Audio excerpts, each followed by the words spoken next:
दिनैनि बे 65थि बर' थुनलाइ आफादनि सानथामनि हाबाफारि लानानै खुंनाय बे बर' थुनलाइ आफादनि दिनैनि बे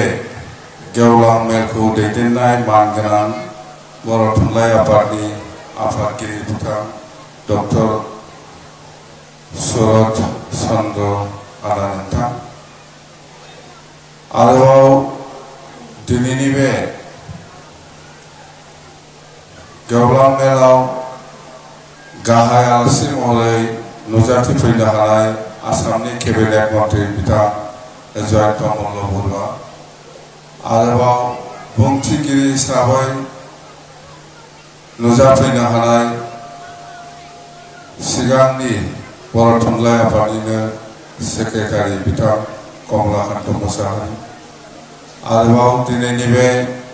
बर' थुनलाइ आफादनि जोबथा बे गेवलां मेलाव आलासि महरै नुजाफैबावनो हानाय आसामनि केबिनेट मन्त्रि बिथां उर्खाव गोरा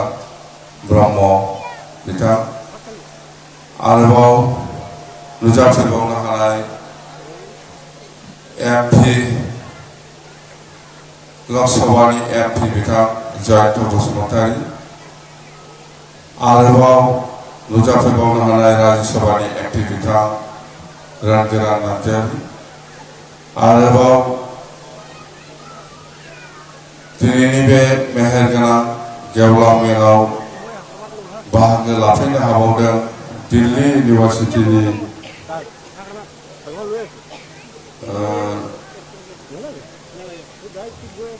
प्रफेसर रमेश भारद्वाज अनारेबल JNU नि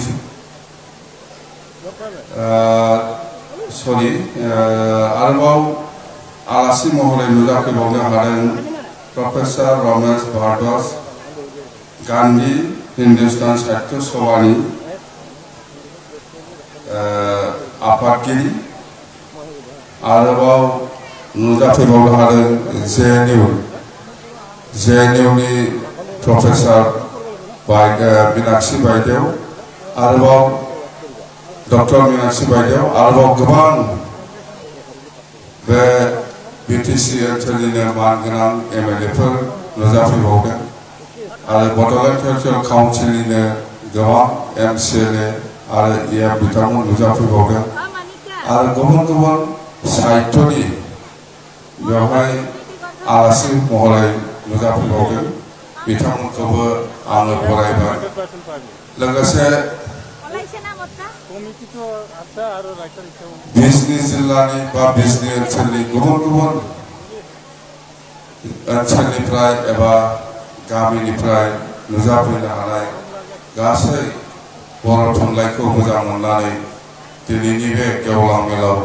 नुजाफैनो हानाय गासै मानगोनां रायजो राजा नोंथांमोनखौ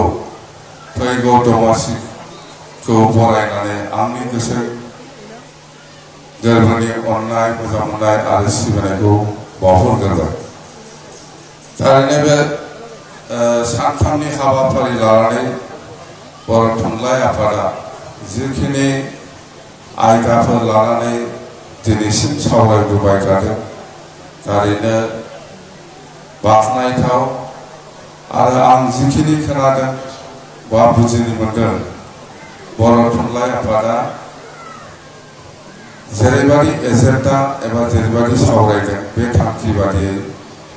सोरखिलांनो हागोन होननानै आंहा आसा खालामनाय दं आरो मिजिंथिनाय दं। मानो होनोब्ला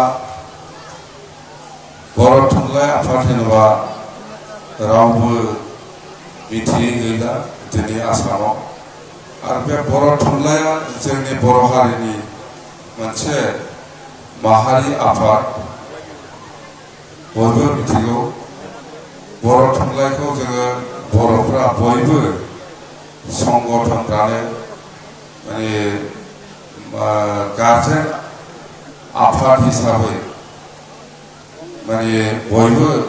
माने मान होयो आरो सन्मान होबोनानै खामानि मावदों।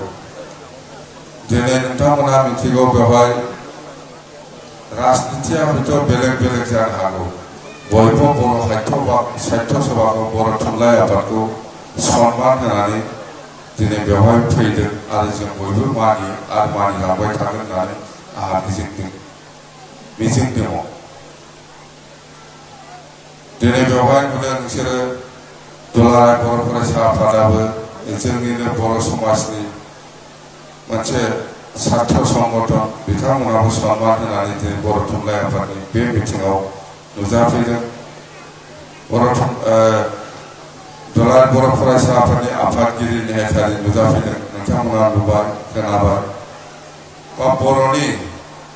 जेसेबां अर्गानाइजेसनफोर दं हारिमु आफादानो जा इमप्लयि फेडारेसनानो जा बा धर्म आफादानो जा बे बर' थुनलाइ आफादखौ बयबो सनमान होनानै बे सानथामनि हाबाफारियाव जिखिनि आयदा लानानै सावरायदों बेवहाय बयबो समानैनो मोजाङैनो बाहागो लादों आरो सावरायदों होननानै आं मिथिदों आरो खोनादों। आरो बे नंगौ बर'आवबो धर्मआ आलादा आलादा जानो हागौ खिन्थु जोङो बर' साहित्यखौ बर' थुनलाइ आफादखौ बयबो समानै सनमान होयो। संगठनफ्रा आलादा आलादा जानो हागौ खिन्थु बर' थुनलाइ होनोबा जों बयबो समानै सनमान होयो। राजनितिया आलादा आलादा जालायनो हागौ खिन्थु जों बयबो बर' थुनलाइ होनोबा जोंनिनो गार्जेन आफाद होननानै जों बयबो सनमान होयो आरो जों बेवहाय बयबो फैयो आरो नुजाथियो आरो जोंनि बर' हारिनि राव थुनलाइ आरो हारिमुखौ बोरै जुदा जातिफोर बादि असमिया थुनलाइ आफाद असमिया साहित्य सभा बादि बेंगलि साहित्य सभाफोर बादि बोरै दैखांलांनो हागोन बा जौगाहोनो हागोन बा प्रसार खालामनो हागोन मिथिसार होनो हागोन बेनि थाखाय साफ्रोमबो बर' अर्गानाइजेसन बा साफ्रोमबो जेखि पलिटिकेल पार्टियाव थाया मानो बयहाबो नाजानाय दं आरो आसा दं आरो बर' थुनलाइ आफादा गोजौआव जौगालांथों बर' थुनलाइ रावा मिथिसार जाथों बुहुमाव बयजोंबो सिनायजाथों बेखौ बयबो लुबैयो आरो जों बेहाय खौसे जायनि थाखाय दिनै जों बेवहाय राजनितिया जेखियानो जाया सोरबा बेहाय थादों सोरबा बैयाव थादों सोरबा साहित्य संगठनाव थानानै खामानि मावदों सोरबा हारिमु आफादाव थानानै खामानि मावदों सोरबा इमप्लयि फेडारेसनाव थानानै खामानि मावदों सोरबा धर्मआव थानानै खामानि मावदों जेखियाव थाया मानो जोंनि साननाया जोंनि बर' थुनलाइया गोसोआव जौगालांनांगौ बे खौसेथि मन्त्रखौ लानानै जोङो दिनै बेहाय ज' जानो हादों आं बुजियो आरो जोङो बयबो ज'यैनो जेरावखि थाया मानो जोङो बर' थुनलाइनि थाखाय जों ज'यैनो खौसेयैनो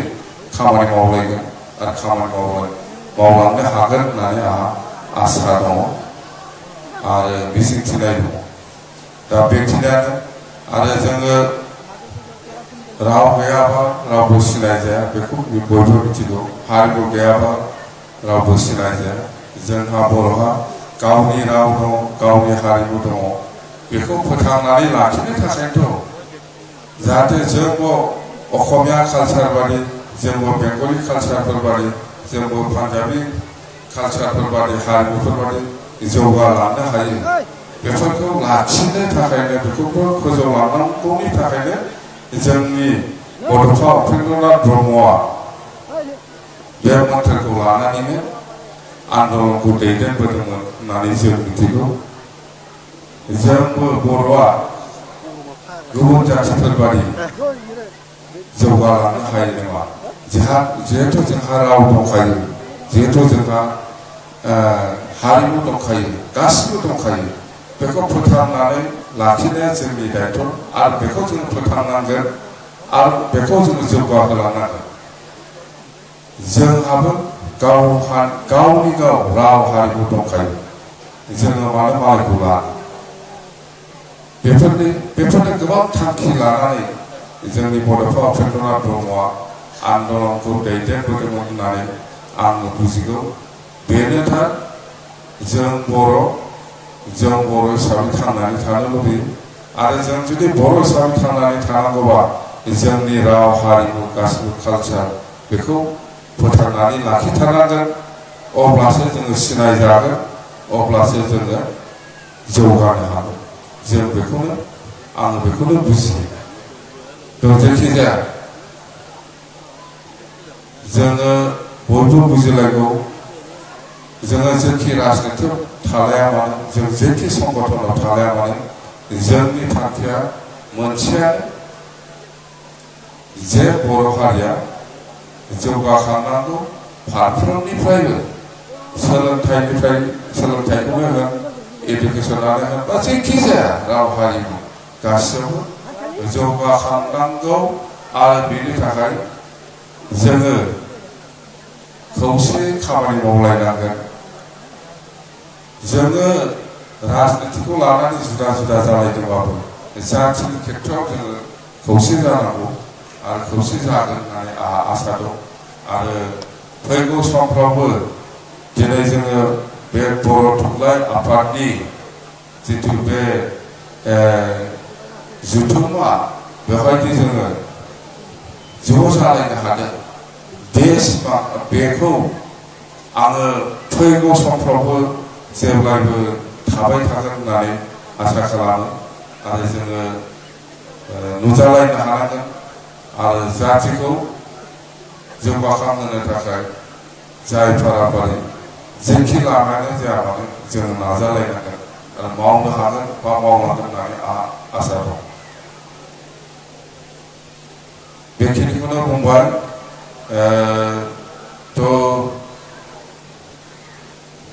जोङो बर' आङो जोबोद गोजोननाय मोनदों आङो दिनै मोनसे खोथा गोसोखांदों जोंना सीतानाथ ब्रह्म चौधुरियाबो मोनसे समाव आसाम साहित्य सभानिनो आफादगिरि जाबोदों होननानै आङो मिथिगौ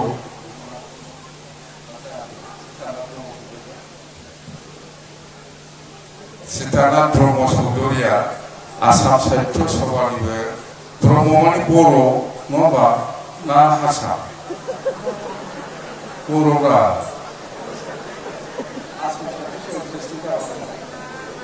आसाम साहित्य सभानि मोनसे समाव प्रेसिडेन्ट जाबोदों सीतानाथ ब्रह्म चौधुरि आङो